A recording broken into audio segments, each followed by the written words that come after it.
KMCCക്ക് ഒരു പരിഗണന ഈ പ്രാവശ്യം പാർട്ടി തരണം എന്നാവശ്യപ്പെട്ടു. കാരണം കാലാകാലങ്ങളായി ഇവർക്കൊക്കെ, അതായത് ഇപ്പോൾ യൂത്ത് വിങ്ങിന്, വനിതാ വിങ്ങിനുകൾക്കൊക്കെ എല്ലാവർക്കും അവരുടേതായ പരിഗണന കൊടുക്കുകയും അവർക്കൊക്കെ പിന്നെ പാർട്ടിയിൽ പ്രത്യേകിച്ച് അസംബ്ലി സീറ്റുകളൊക്കെ കിട്ടുകയും ചെയ്തിട്ടുണ്ട്.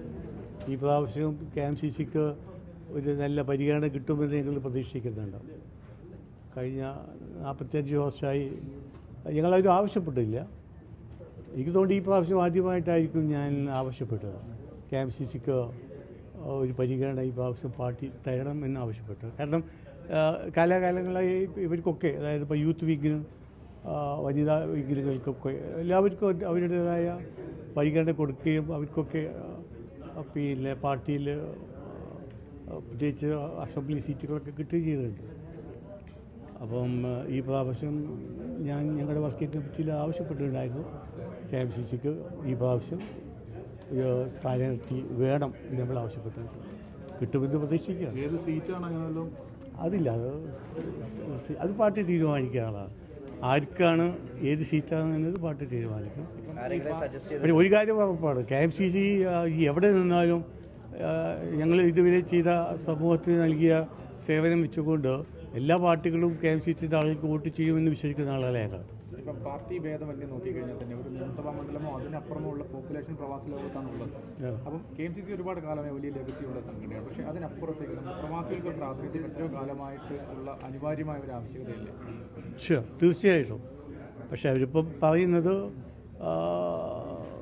വഹാബിനെ പോലത്തെ, അതുപോലെ പാറക്കൽ അബ്ദുൾ പോലത്തെ ആളുകൾ വന്നിട്ടുണ്ട്, അവർക്ക് KMCCയുടെ പേരിൽ കിട്ടിയിട്ടുണ്ട് എന്ന് പറയണ്ടേ.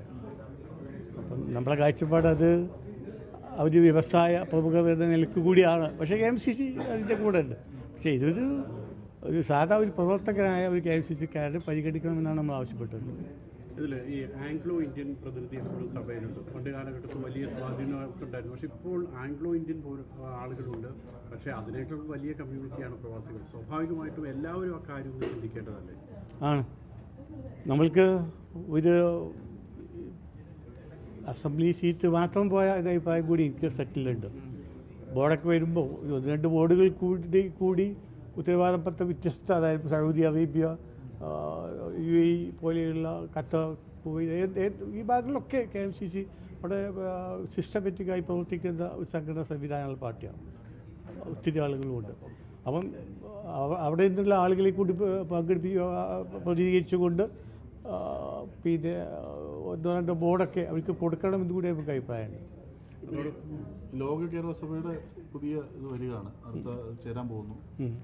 എന്താണ് ഒരു പ്രതികരണം? ഇല്ല, ഇതുവരെ UDF ഒരു തീരുമാനത്തിലെത്തിയിട്ടില്ല. ഞാൻ ഇന്ന് ലോക കേരള സഭയുടെ ഡയറക്ടർ, അവിടുത്തെ സെക്രട്ടറി പാർവതി IAS എന്നെ വിളിച്ചിരുന്നു ഇന്ന് കാലത്ത്. ഞാൻ അവരോട് പറയേണ്ട പാർട്ടി ഇതുവരെ തീരുമാനിച്ചില്ല എന്താണെന്ന്. UDFൻ്റെ തീരുമാനം അനുസരിച്ചിട്ട് ആയിരിക്കും KMCCയിൽ ഇടപെടുക.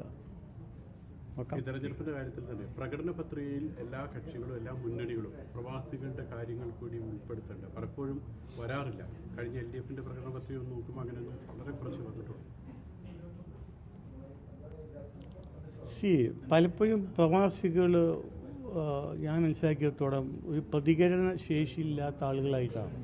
നമ്മളൊക്കെ അഭിപ്രായങ്ങൾ പറയുന്നുവെങ്കിലും ഓരോ പാർട്ടികളുടെ നേതാക്കന്മാർ മുന്നിൽ നമ്മളൊക്കെ ചില സമയങ്ങളിൽ നിശബ്ദത പാലിക്കുന്നു എന്നത് വലിയൊരു പ്രശ്നമാണ്. അതായിരിക്കാം പലപ്പോഴും നമ്മൾക്ക് അർഹമായ കാര്യങ്ങൾ വരെ കിട്ടാതെ പോകുന്നത്. പ്രവാസികളുടെ അനുഭവിക്കുന്ന പ്രശ്നങ്ങൾ വേണ്ട പോലെ അഡ്രസ്സ് ചെയ്യാൻ കഴിയാതെ വരുന്നത് നമ്മുടെ ഈ നിശബ്ദത കൊണ്ടാണ് എന്നുള്ള അഭിപ്രായമുള്ള ആളാണ് ഞാൻ.